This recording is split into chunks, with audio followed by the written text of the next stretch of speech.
पिछले स्पॉइलर में यह उल्लेख किया गया था कि लुओ फेंग ने वंशावली के पहले चरण के दौरान खजाने प्राप्त करने के लिए धोखाधड़ी के तरीके का इस्तेमाल किया था।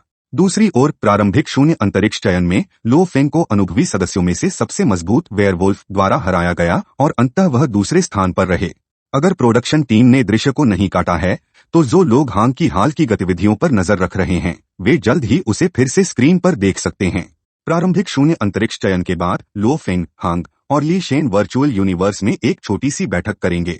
इस बैठक के दौरान यह उल्लेख किया गया कि उसके गुरु के कनेक्शनों के कारण हांग ने ह्यूज एक्स डोजो में शामिल होकर वहां प्रशिक्षण लेना शुरू किया है। हालांकि हांग की वर्तमान शक्ति के साथ वह अभी तक एक कोर सदस्य बनने के लिए सक्षम नहीं है। संक्षिप्त बैठक के बाद लुओ फेंग वास्तविक जीवन में लौटकर प्रारंभिक शून्य अंतरिक्ष चयन पर ध्यान केंद्रित करना जारी रखता है। प्रारंभिक शून्य अंतरिक्ष चयन में लोंग युन बिना किसी संदेह के सबसे कमजोर सदस्य है, जिसे प्रारंभिक शून्य अंतरिक्ष में पदावनत होने के लिए नियत किया गया है।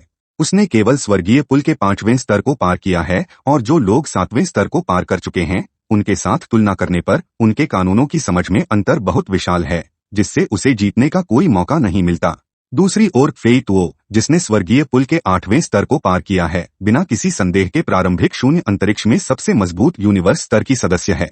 जहां तक बोलान का सवाल है, यदि उसने पहले अंतरिक्ष और समय के मूल कानूनों दोनों को खेती करने के प्रति अपनी दीवानगी नहीं दिखाई होती तो अंतरिक्ष कानून में उसकी प्रतिभा उसे दृढ़ता से प्रारंभिक शून्य अंतरिक्ष में बनाए रखने के लिए पर्याप्त होती। दुर्भाग्यवश जब तक उसने यह समझा और मुख्य रूप से अंतरिक्ष कानून पर ध्यान केंद्रित करने का निर्णय लिया, समय कानून को एक सहायक के रूप में रखते हुए, तब तक उसकी प्रगति मो लो को हराने के लिए पर्याप्त नहीं रही। फिर भी जब मो लो ने बोलान को मारा तो उसे भारी कीमत चुकानी पड़ी और वह गंभीर रूप से घायल हुआ। यह दिखाता है कि बोलान की खेती की प्रतिभा मो लो से कहीं अधिक थी। इस चयन में मो लो को फेई तुओ और एक इल्यूजनिस्ट द्वारा हराया गया और अंततः वह तीसरे स्थान पर रहे। इसका मतलब है कि मो लो, बोलान और लोंग युन प्रारंभिक शून्य अंतरिक्ष के विजेताओं के साथ, जिनमें लुओ फेंग भी शामिल हैं, प्रारंभिक शून्य अंतरिक्ष में अंतिम स्थान के लिए मुकाबला करेंगे। मुझे आश्चर्य है कि क्या किसी ने ध्यान दिया है कि योग्यताओं की लड़ाई से लेकर अब तक जो वेयरवुल्फ पात्र मैंने कई बार उल्लेख किया है वह कभी भी सामने नहीं आया। स्पष्ट रूप से इस पात्र को अनुकूलन से हटा दिया गया और लुओ फेंग से बदल दिया गया, जिन्होंने प्रारंभिक शून्य अंतरिक्ष चयन में पहला स्थान प्राप्त किया। वास्तव में जब प्रारंभिक शून्य अंतरिक्ष में अंतिम स्थान के लिए मुकाबला किया जा रहा था, वेयरवुल्फ मूल रूप से लुओ फेंग का सबसे मजबूत विरोधी था। दिव्य जनरल वंशावली के साथ लुओ फेंग की ताकत में काफी वृद्धि हुई, लेकिन लड़ाई के वीडियो का अवलोकन करने पर यह स्पष्ट था कि वेयरवुल्फ ने केवल स्वर्गीय पुल के 7वें स्तर को पार किया था, लेकिन राजा अमर जेहन यान ने यह आकलन किया कि वेयरवुल्फ की असली ताकत 8वें स्तर को पार करने के लिए पर्याप्त थी। शायद वह लुओ फेंग से भी अधिक मजबूत था। यह निर्णय इस विश्वास पर आधारित था कि लुओ फेंग, भले ही उसने दिव्य जनरल वंशावली प्राप्त की हो, फिर भी वह एक यूनिवर्स स्तर था और इसलिए उसकी वंशावली को अवशोषित करने की क्षमता बहुत सीमित थी, जिससे वह वेयरवुल्फ से मुकाबला करने में सक्षम नहीं था। जो जेहन यान नहीं जानते थे वह यह था कि लुओ फेंग को मिली वंशावली उनकी उम्मीदों से कहीं अधिक थी। फिर भी लुओ फेंग अपनी कमजोरियों से अवगत था। यद्यपि उसकी मानसिक ऊर्जा का विस्तार चौंका देने वाले 1000 गुना तक पहुंच चुका था और गोल्डन हॉर्न बीस्ट की संवर्धन रहस्य मंत्र का उपयोग करके उसने अपनी आत्मा की ताकत को और बढ़ाया, जिससे उसका विस्तार 2000 गुना से अधिक हो गया। फिर भी उसने वेयरवुल्फ को हराने के अपने मौके को केवल 30% आंका और जीत की कोई निश्चितता नहीं थी। वास्तव में न केवल लुओ फेंग के पास अवसर थे, बल्कि वेयरवुल्फ का भी अपना भाग्य था। उसने एक खतरनाक स्तर के मिशन के दौरान एक महत्वपूर्ण अवसर प्राप्त किया, जिससे उसकी ताकत में गुणात्मक परिवर्तन आया।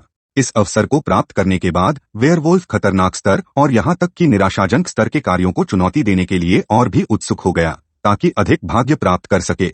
हालांकि उसकी जीवन रक्षा की विधियां लुओ फेंग की विधियों से कहीं कमजोर थीं और दुर्भाग्यवश वह एक निराशाजनक स्तर के कार्य के दौरान मारा गया। इस दुर्घटना ने लुओ फेंग को बिना किसी संघर्ष के जीतने का अवसर दिया और वह प्रतियोगिता का अंतिम विजेता बनकर सफलतापूर्वक प्रारंभिक शून्य अंतरिक्ष में प्रवेश कर गया। अन्य पराजित सदस्य, जिनमें मो लो और बोलान शामिल हैं, को प्रारंभिक शून्य अंतरिक्ष में पदावनत कर दिया गया। क्या आपको लगता है कि लुओ फेंग की वेयरवुल्फ से लड़ाई की कहानी कुछ परिचित सी लगती है? हाँ, यह लुओ फेंग और बोलान के बीच की लड़ाई की याद दिलाती है। उस समय बोलान अचानक ऑफलाइन हो गया था और फेई तुओ ने भी यह सोचा था कि क्यों वे बोलान की हार घोषित नहीं कर देते, जिससे लुओ फेंग बिना किसी संघर्ष के जीत जाता। जो और भी विचार करने योग्य है वह यह है कि क्या इस कहानी में बोलान ने न केवल वेयरवुल्फ की जगह ली, बल्कि उसने वेयरवुल्फ की किस्मत भी अपनाई। यह अनुमान एपिसोड 153 और एपिसोड 154 के पूर्वावलोकन में पाए गए सुरागों द्वारा पुष्टि हो सकता है। एपिसोड 154 के पूर्वावलोकन से हम जानते हैं कि मोलो ने बोलान की स्थिति को सफलतापूर्वक पकड़ लिया है और वह एक घातक हमले के लिए तैयारी कर रहा है। इसका मतलब है कि मोलो की सहायक खुफिया जानकारी ने यह डॉट डिटेक्ट किया है कि बोलान हालांकि गंभीर रूप से घायल है, फिर भी एक हल्की जीवन शक्ति बनाए रखता है, अन्यथा ऐसा कदम उठाना बेकार होगा।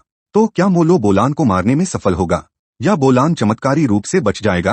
कृपया अपने विचार कमेंट सेक्शन में साझा करें और आने वाली कहानी पर चर्चा करें।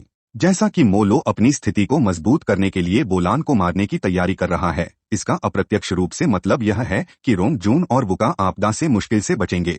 अगर वुका अकेले मोलो से मुकाबला करता तो परिणाम लगभग पहले से निर्धारित होता। वुका ने केवल स्वर्गीय पुल के 5वें स्तर को पार किया था, जबकि मोलो ने पहले ही 7वें स्तर को पार कर लिया था, जिससे उनके कानूनों की समझ में एक विशाल अंतर बन गया था और वुका मोलो का मुकाबला नहीं कर सकता था। हालांकि रोंग जून की उपस्थिति ने स्थिति को बदल दिया। हालांकि रोंग जून ने केवल स्वर्गीय पुल के 6ठे स्तर को पार किया था, एक मुकाबला प्रकार के योद्धा के रूप में उसके पास युद्ध कौशल में एक महत्वपूर्ण बढ़त थी। भले ही उसका कानूनों की समझ मोलो के बराबर न हो, मोलो के लिए उसे जल्दी से हराना कठिन होगा। रोंग जून और वुका के पूर्ण सामंजस्य के साथ काम करने के साथ यह स्पष्ट रूप से अवास्तविक है कि मोलो उन्हें थोड़े समय में मार डाले। अगर युद्ध बहुत लंबा खिंचता है और उन्हें संदेश भेजने का मौका मिलता है तो मोलो द्वारा अपने ही साथियों को मारने का अपराध उजागर हो जाएगा। उस समय केवल मोलो को वर्चुअल यूनिवर्स कंपनी से न्याय का सामना नहीं करना पड़ेगा, बल्कि वह अपनी कोर सदस्य की स्थिति भी खो देगा। इससे बोलान को मारने का उसका प्रयास पूरी तरह से विफल हो जाएगा। यह और भी महत्वपूर्ण है कि अगर मोलो रोंग जून और वुका से मिलता है और वह लो फेंग पर गैलेक्सी के खिलाफ साजिश रचने और उसे लक्ष्य बनाने का आरोप लगाने की कोशिश करता है, तो रोंग जून और वुका अनिवार्य रूप से उसकी बातों पर सवाल उठाएंगे। लो फेंग को लंबे समय से जानने के कारण वे मोलो से कहीं अधिक लो फेंग पर भरोसा करते हैं, जो कि एक अपेक्षाकृत अपरिचित व्यक्ति है। मोलो के एक तरफा आरोपों का सामना करते हुए वे निश्चित रूप से अधिक सतर्क होंगे। जब वे देखेंगे कि दोनों उसे लेकर संदेहित हो रहे हैं, तो मोलो के पास अपनी योजना छोड़ने के अलावा कोई विकल्प नहीं होगा और वह एक आसान लक्ष्य तलाशेगा। इसलिए एपिसोड 154 के पूर्वावलोकन में हम देखते हैं कि मोलो बोलान को मारने की तैयारी कर रहा है। यह विकास मोलो द्वारा अपनी स्थिति के फायदे और नुकसान को तौलने का परिणाम है। आपको मोलो के कार्यों के बारे में क्या लगता है? क्या बोलान बचने में सक्षम होगा? कृपया अपने विचार कमेंट्स में साझा करें और चर्चा में शामिल हों। व्यक्तिगत रूप से मुझे लगता है कि दर्शकों को लो फेंग, मोलो और बोलान के बीच की लड़ाई देखने के लिए प्रोडक्शन टीम कहानी की दिशा को समायोजित कर सकती है, ताकि मोलो बोलान को सफलतापूर्वक मार न सके। एपिसोड 153 को देखते हुए 9 तलवारों के सम्मानित व्यक्ति द्वारा भेजे गए जासूस एक महत्वपूर्ण समय पर पहुंच सकते हैं और बोलान को बचा सकते हैं। अगर ऐसा हुआ तो मोलो की कार्रवाई उजागर हो जाएगी। एक बार उसके अपराधों का खुलासा हो जाने के बाद मोलो को वर्चुअल यूनिवर्स कंपनी से न्याय का सामना करना पड़ेगा और उसे मृत्युदंड तक भी सुनाया जा सकता है, जिससे उसे योग्यता युद्ध में लो फेंग से लड़ने का लगभग कोई मौका नहीं मिलेगा। भले ही मोलो को तुरंत उजागर नहीं किया जाता, लो फेंग के पास गैलेक्सी द्वारा छोड़ी गई मुख्य साक्षी है, जो मोलो की अवैध क्रियाओं को साबित करने के लिए पर्याप्त होगी। आखिरकार गैलेक्सी की मौत के कारण कोई भी झूठा आरोप असंभव है, क्योंकि कोई भी अपनी जान का बलिदान किसी और को फंसाने के लिए नहीं करेगा। हालांकि यदि लो फेंग और मोलो के बीच की लड़ाई रद्द कर दी जाती तो यह निस्संदेह कई दर्शकों को निराश करेगा। दर्शकों की उम्मीदों को पूरा करने के लिए मुझे संदेह है कि प्रोडक्शन टीम एक ऐसा दृश्य तैयार कर सकती है जिसमें जासूस मोलो को रोकने में विफल हो जाते हैं और इसके बजाय मोलो डायमंड माउंटेन में भागने लगता है। इस तरह कड़ी कहानी यह व्यवस्था कर सकती है कि जब लो फेंग अपनी धरोहर पूरी करता है और महल छोड़ता है तो वे फिर से मिलते हैं। जैसा कि मूल उपन्यास में था, लो फेंग मोलो को एक गंभीर सबक देगा, यहाँ तक कि उसे इस हद तक पीटेगा कि मोलो जमीन से अपने दांत उठा रहा होगा और फिर अंततः उसे पकड़कर वर्चुअल यूनिवर्स कंपनी के पास न्याय के लिए सौंप देगा। हालांकि इस सेटअप के कुछ हिस्से लागू करना कठिन हो सकते हैं। आखिरकार लो फेंग ने 12 वर्षों तक दिव्य जनरल धरोहर प्राप्त की। अगर मोलो डायमंड माउंटेन में 12 वर्षों तक भागता रहा तो कहानी कुछ हद तक अवास्तविक प्रतीत होगी। जब तक प्रोडक्शन टीम लो फेंग के धरोहर प्राप्त करने के समय को संक्षेपित नहीं करती, वे इस कहानी के हिस्से को संभालने के लिए कोई और अधिक यथार्थवादी तरीका चुन सकते हैं। उदाहरण के लिए वे मोलो को अपनी हत्या की कोशिश को निर्णायक रूप से रोकने का निर्णय ले सकते हैं जब उसे एहसास हो कि जासूस बोलान को बचा रहे हैं। इस प्रकार अपनी साफ सुथरी पहचान बनाए रखते हुए जब तक लो फेंग सबूत प्रस्तुत कर सच का खुलासा नहीं करता। इस कहानी के विकास पर आपके क्या विचार हैं? आप किस संस्करण का सबसे अधिक इंतजार कर रहे हैं? अपने विचारों को टिप्पणी में साझा करें और चर्चा में शामिल हों। एक पिछले वीडियो में मैंने कहा था कि लुओ फेंग की मानसिक ऊर्जा की वृद्धि 1000 गुना हो गई थी, जो कई किंग अवार्डियों से भी अधिक थी। यह आंकड़ा निश्चित रूप से प्रभावशाली है और इसने दर्शकों के बीच कुछ सवाल उठाए हैं। क्या लुओ फेंग ने पहले ही अमर स्तर को तोड़ लिया है? क्या उसकी मानसिक ऊर्जा वास्तव में अमरस्तरीय शक्तिशाली व्यक्तित्वों से अधिक मजबूत है? इसका उत्तर नहीं है। इसे समझने के लिए हमें वृद्धि के सार पर वापस लौटना होगा और शक्ति वृद्धि और एक योद्धा की बुनियादी ताकत के बीच के रिश्ते का पुनर्मूल्यांकन करना होगा। शक्ति वृद्धि का प्रभाव योद्धा की बुनियादी ताकत पर आधारित होता है। यह किसी सरल जोड़ का परिणाम नहीं होता। उदाहरण के लिए, एक चींटी अपनी खुद की शारीरिक वजन के 50 से 100 गुना वजन का वस्तु उठा सकती है, जबकि एक हाथी केवल अपने शारीरिक वजन के लगभग 10वें हिस्से का भार उठा सकता है। अगर हम इन अनुपातों को मानसिक ऊर्जा की वृद्धि मानते हैं, तो चींटी की वृद्धि 50 गुना होती है, जबकि हाथी की केवल 10 गुना होती है। लेकिन क्या इसका मतलब है कि चींटी हाथी से अधिक मजबूत है? बिल्कुल नहीं। चींटी 10 किलोग्राम का पत्थर नहीं उठा सकती, जबकि हाथी इसे आसानी से उठा सकता है। यह दर्शाता है कि वृद्धि का आकार बुनियादी ताकत से संबंधित है, लेकिन संपूर्ण शक्ति अभी भी योद्धा के स्तर और बुनियादी क्षमताओं पर निर्भर करती है। बुनियादी ताकत के अलावा साधना स्तर आत्मा की ताकत में एक बड़ा अंतर लाता है। हम आत्मा की ताकत की तुलना कागज से कर सकते हैं। एक ग्रहण स्तरीय आत्मा एक पतले कागज की चादर की तरह होती है, और जैसे जैसे स्तर बढ़ता है, आत्मा अधिक लचीली होती है, पतले कागज से लेकर मोटे गत्ते तक, यहाँ तक कि विश्वस्वामी स्तर तक। हालांकि इसकी ताकत चाहे जैसी भी बदल जाए, वे सभी एक ही सामग्री से उत्पन्न होती हैं। इसलिए हालांकि ग्रहण स्तरीय और विश्वस्वामी स्तरीय आत्माओं के बीच अंतर होता है, वे अभी भी एक ही चरण में होते हैं। यही कारण है कि जब मानसिक ऊर्जा की वृद्धि एक निश्चित मानक तक पहुंच जाती है, तो एक योद्धा अपने स्तर से ऊपर लड़ने की क्षमता प्रदर्शित कर सकता है। हालांकि इस क्षमता की सीमा होती है, क्योंकि वृद्धि आत्मा की ताकत में अंतर्निहित अंतर को पूरी तरह से नहीं भर सकती। यह ऐसे है जैसे हम आसानी से एक पतले कागज की चादर को फाड़ सकते हैं, लेकिन मोटे गत्ते का सामना करते समय हम उसे नहीं फाड़ सकते। जब एक योद्धा विश्वस्वामी से अमर स्तर तक करता है, तो उसकी आत्मा में एक मौलिक परिवर्तन होता है। इस परिवर्तन की तुलना कागज के हीरे में बदलने से की जा सकती है, एक गुणात्मक अंतर जो केवल वृद्धि के साधारण प्रभाव से नहीं भरा जा सकता। भले ही लुओ फेंग अपनी मानसिक ऊर्जा की वृद्धि को अधिकतम तक धकेलता है, फिर भी उसे बिना वृद्धि के एक अमरस्तरीय शक्तिशाली व्यक्ति द्वारा जारी की जाने वाली मानसिक ऊर्जा की तीव्रता तक पहुंचना मुश्किल होता है। इसलिए हालांकि लुओ फेंग की मानसिक ऊर्जा की वृद्धि 1000 गुना से अधिक है, जो उसे समान श्रेणी में अपने स्तर से ऊपर लड़ने की शक्तिशाली क्षमता प्रदान करती है, फिर भी वह केवल वृद्धि से आत्मा के सार में अमरस्तरीय शक्तिशाली व्यक्ति और उसके बीच के विशाल अंतर को पूरा नहीं कर सकता। एक अमरस्तरीय शक्तिशाली व्यक्ति की शक्ति को केवल वृद्धि से मेल नहीं खा सकता, यह उस श्रेणी के बाद एक सर्वांगीण गुणात्मक परिवर्तन से उत्पन्न होती है। यह भी साधना स्तरों के गहरे महत्व को उजागर करता है। तो आप यह जानने के लिए उत्सुक हो सकते हैं कि लुओ फेंग की शक्तिशाली मानसिक ऊर्जा की वृद्धि का उपयोग किस लिए होता है। याद करें लुओ फेंग का प्रदर्शन स्वर्गीय पुल के 7वें स्तर पर, जहां उसने अपनी यान शेन शस्त्र से तलवार की दुनिया का उपयोग करके दरवाजे के रक्षक को मुश्किल से हराया, अपनी चेतना से एक तलवार बल संकुचित कर, जो समान श्रेणी के अन्य लोगों से ऊपर था। हालांकि लुओ फेंग ने यह स्वीकार किया कि उस समय अपनी शक्ति के साथ वह बोलन को हरा नहीं सकता था। लेकिन उत्तराधिकार प्राप्त करने के बाद लुओ फेंग की मानसिक ऊर्जा की वृद्धि पहले से 20 गुना बढ़ गई है, और अब वह केवल एक स्ट्रैंड तलवार बल संकुचित नहीं कर सकता, बल्कि लगातार कई स्ट्रैंड्स बना सकता है, अपने विरोधी पर निरंतर हमले कर सकता है। बोलन के लिए 2 से 3 तलवार बल को रोकना पहले से ही उसकी सीमा है, और यह तो तब है जब लुओ फेंग एक साथ 3 से 5 तलवार बल संकुचित कर सकता है। इससे बोलन को अपनी पूरी शक्ति के साथ रक्षा करने के लिए मजबूर होना पड़ता है, जिससे उसे पलटवार करने का कोई समय नहीं मिलता। हालांकि बोलन के प्रति सम्मान के कारण लुओ फेंग ने अपनी पूरी शक्ति का उपयोग नहीं किया। वह बोलन की गहराई से प्रशंसा करता है और जबरदस्त ताकत से जीतना नहीं चाहता।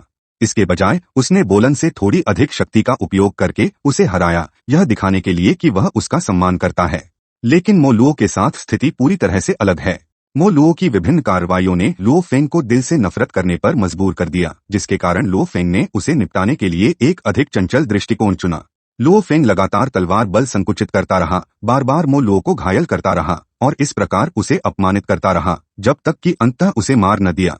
इस तरह उसने अपनी अंदरूनी असंतोष को बाहर निकाला। यह भिन्न दृष्टिकोण लुओ फेंग के दोस्तों और दुश्मनों के प्रति पूरी तरह से अलग रवैये को दर्शाता है। प्राथमिक शून्य स्थान की पात्रता लड़ाई में लुओ फेंग ने अपनी अद्वितीय साधना प्रतिभा और युद्ध कौशल के साथ अंतिम स्थान सुरक्षित कर लिया और प्राथमिक शून्य स्थान का सदस्य बन गया। यह लो फेंग की पहली पात्रता लड़ाई थी, फिर भी उसने कई अनुभवी सदस्यों को हराया जो कम से कम 1000 वर्षों से साधना कर रहे थे। यह निस्संदेह उसकी असाधारण प्रतिभा और शक्ति को दर्शाता है। जब लो फेंग न केवल जीवित बचा बल्कि पात्रता युद्ध में विजेता भी बना तो मार्क्विस अमरपो यू निस्संदेह चौंक गई। इसका अर्थ था कि अब उसे एक शक्तिशाली दुश्मन का सामना करना पड़ेगा। यह उल्लेखनीय है कि जिन हत्यारों को उसने भेजा था उन्हें उसने पहले ही मार डाला था, इसलिए लो फेंग को स्वाभाविक रूप से यह पता नहीं चल सका कि इसके पीछे कौन था और इस कारण उसने उसके प्रति कोई दुश्मनी नहीं रखी। हालांकि एनिमेशन से अनुकूलित कथा के अनुसार लो फेंग ने एक डोमेन मास्टर स्तर के हत्यारे की यादों से पो यू की उपस्थिति का पता लगाया। इसके बावजूद यदि भविष्य में वह उससे सामना करे और उसे पहचान ले तो भी लो फेंग असमंजस में होगा, क्योंकि उसके पास उसे आरोपित करने के लिए कोई ठोस सबूत नहीं है। बेशक यदि मो लुओ से कुछ सुराग मिल जाएं तो स्थिति अलग हो सकती है। दूसरी ओर लो फेंग का प्रमोशन प्राइमर्डियल शून्य स्थान का सदस्य बनने के रूप में न केवल ब्लैक ड्रैगन माउंटेन साम्राज्य और चियानवो ब्रह्मांड देश में उसकी स्थिति को बहुत ऊंचा उठा देता है, बल्कि उसे 10,000 व्यक्तियों की एक अंगरक्षक सेना भी प्रदान करता है जिसका नेतृत्व अमर स्तर की शक्ति वाले डायलन कर रहे हैं। डायलन की शक्ति मार्क्विस अमर के बराबर है, हालांकि हु यानबो से थोड़ी कमजोर है, लेकिन ऐसे स्तर के व्यक्तित्व आमतौर पर अंगरक्षक के रूप में सेवा नहीं करते, केवल सबसे सामान्य अमरों को ही इस प्रकार की जिम्मेदारी सौंपी जाती है। वास्तव में डायलन लो फेंग के एक वरिष्ठ भाई के शिष्य हैं जिन्होंने राजा अमर स्तर प्राप्त कर लिया है, जिसका अर्थ है कि लो फेंग डायलन के वरिष्ठ चाचा हैं। जेन यान के कई शिष्यों में से केवल इस वरिष्ठ भाई ने राजा अमर स्तर प्राप्त किया है। जेन यान ने यह व्यवस्था स्पष्ट रूप से इसलिए की है कि जब लो फेंग डोमेन मास्टर स्तर तक पहुंचे और उन्हें किसी ब्रह्मांड देश में नियुक्त किया जाए तो उनके पास एक शक्तिशाली और विश्वसनीय व्यक्ति उनकी रक्षा के लिए हो, क्योंकि जेन यान के कई दुश्मन हैं। यह स्पष्ट करता है कि जेन यान का लो फेंग के प्रति पक्षपात कितना गहरा है। 10,000 व्यक्तियों की अंगरक्षक सेना प्राप्त करने के अलावा लो फेंग ने एक नया गुरु भी प्राप्त किया है जो कम से कम मार्क्विस अमर स्तर का है। जब उसने जेन यान को अपना गुरु बनाने का प्रयास किया था उस समय के विपरीत इस बार लो फेंग को व्यक्तिगत रूप से किसी गुरु की तलाश करने की आवश्यकता नहीं थी। इसके बजाय उसने वर्चुअल यूनिवर्स कंपनी के माध्यम से एक आवेदन प्रस्तुत किया। यह प्राइमर्डियल शून्य स्थान के प्रत्येक सदस्य के लिए एक विशिष्ट विशेषाधिकार है, लेकिन यह गुरु के स्वैच्छिक स्वीकार्यता पर निर्भर करता है। आखिरकार किसी मार्क्विस अमर स्तर की शक्ति द्वारा दीर्घकालिक मार्गदर्शन प्राप्त करना लगभग असंभव है।